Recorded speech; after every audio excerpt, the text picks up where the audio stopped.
Hi guys, welcome to വീലേറ്റ്.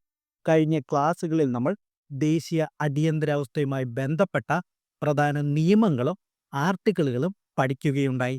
ഇന്ന് നമ്മൾ അടുത്തറിയുവാനായി പോകുന്നത് ഇന്ത്യയിൽ ഇതുവരെ പ്രഖ്യാപിക്കപ്പെട്ടിട്ടുള്ള ദേശീയ അടിയന്തരാവസ്ഥയുടെ ചരിത്രത്തെക്കുറിച്ചാണ്.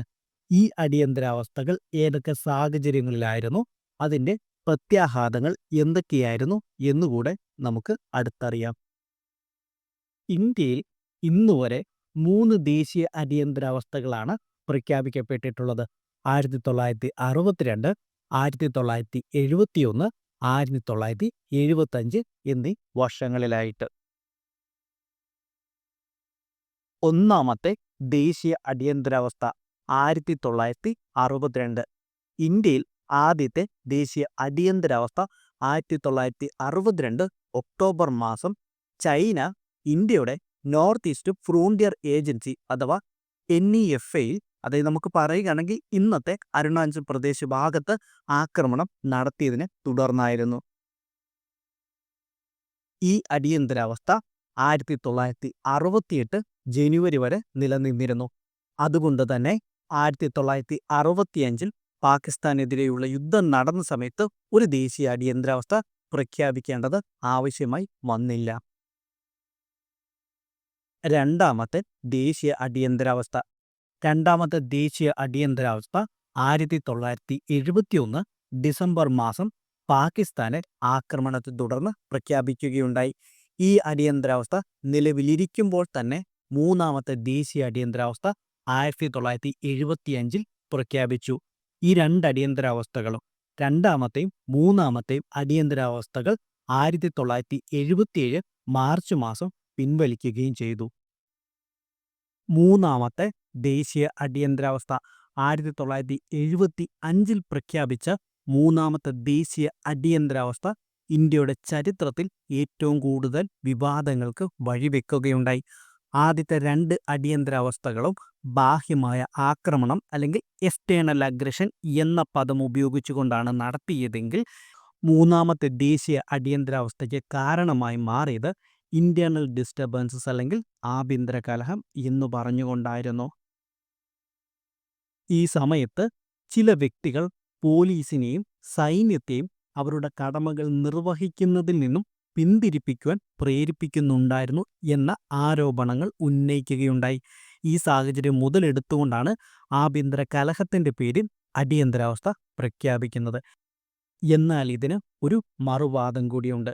ഇതിനു മുൻപുള്ള തെരഞ്ഞെടുപ്പിൽ ഇന്ദിരാഗാന്ധി കൃത്രിമം കാണിച്ചു എന്ന പേരിൽ ഒപ്പോസിഷന്റെ ഭാഗത്തു നിന്നും ജയപ്രകാശ് നാരായണന്റെ നേതൃത്വത്തിൽ വലിയ രീതിയിലുള്ള സമരങ്ങളും സ്ട്രൈക്കുകളും നടത്തുന്നുണ്ടായിരുന്നു.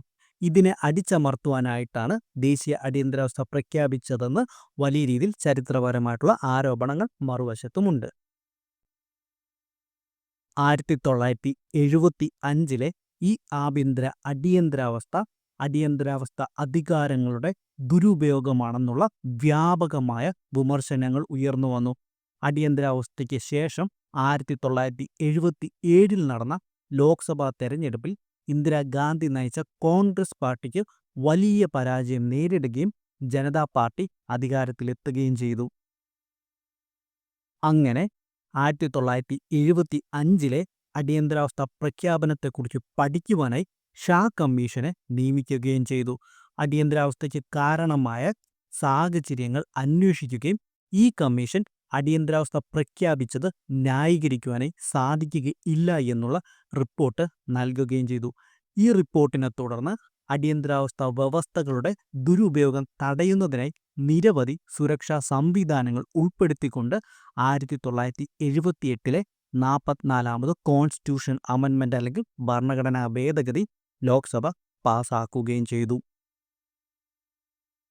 ഈ ഭേദഗതിയെക്കുറിച്ച് കഴിഞ്ഞ ക്ലാസ്സിൽ നമ്മൾ വളരെ വിശദമായി തന്നെ പഠിക്കുകയുണ്ടായിരുന്നു. ആഭ്യന്തര കലഹം എന്ന വാക്ക് മാറ്റി സായുധ കലാപം എന്നാക്കിയതും പ്രധാനമന്ത്രിയുടെ ഉപദേശത്തിൽ മാത്രം അടിയന്തരാവസ്ഥ പ്രഖ്യാപിക്കുവാൻ കഴിയുകയില്ല എന്ന വ്യവസ്ഥ ഈ നിയമത്തിലൂടെ കൊണ്ടുവന്നതും തുടങ്ങിയ കാര്യങ്ങളെല്ലാം നമ്മൾ കഴിഞ്ഞ ക്ലാസ്സിൽ പഠിക്കുകയുണ്ടായിരുന്നു. ഇന്ത്യൻ ജനാധിപത്യത്തിൻ്റെ ചരിത്രത്തിൽ തന്നെ വളരെ പ്രധാനപ്പെട്ട ഒരു അധ്യായമാണ് ഈ 3 അടിയന്തരാവസ്ഥകളും അവയുടെ കാരണങ്ങളും പ്രത്യാഘാതങ്ങളും അവയുണ്ടാക്കിയ മാറ്റങ്ങളുമെല്ലാം. അപ്പോൾ ഇതോടുകൂടി ദേശീയ അടിയന്തരാവസ്ഥ എന്നുള്ള പോർഷൻ കംപ്ലീറ്റ് ആകുകയാണ്. അടുത്ത ക്ലാസ്സുകളിൽ നമുക്ക് പ്രസിഡന്റ് റൂൾ അല്ലെങ്കിൽ രാഷ്ട്രപതി ഭരണത്തെക്കുറിച്ച് നല്ല ഡീറ്റെയിൽ ആയിട്ട് തന്നെ പഠിക്കാം. അപ്പോൾ ഞാൻ ഈ വീഡിയോ കൺക്ലൂഡ് ചെയ്യുകയാണ്. വീഡിയോ കൺക്ലൂഡ് ചെയ്യുന്നതിന് മുമ്പായിട്ട് ആസ് യൂഷ്വൽ നമ്മുടേത് വളരെ ചെറിയൊരു ചാനലാണ്. നിങ്ങളുടെയൊക്കെ സപ്പോർട്ട് ഉണ്ടെങ്കിൽ മാത്രമേ മുൻപോട്ട് പോകാനായിട്ട് സാധിക്കുകയുള്ളൂ. ഞാനിങ്ങനെ കിടന്ന് പറയുന്നുണ്ടെങ്കിലും ആരും ലൈക്ക് ചെയ്യാറില്ല, കമൻറ്റ് ചെയ്യാറില്ല, സബ്സ്ക്രൈബും ചെയ്യാറില്ല.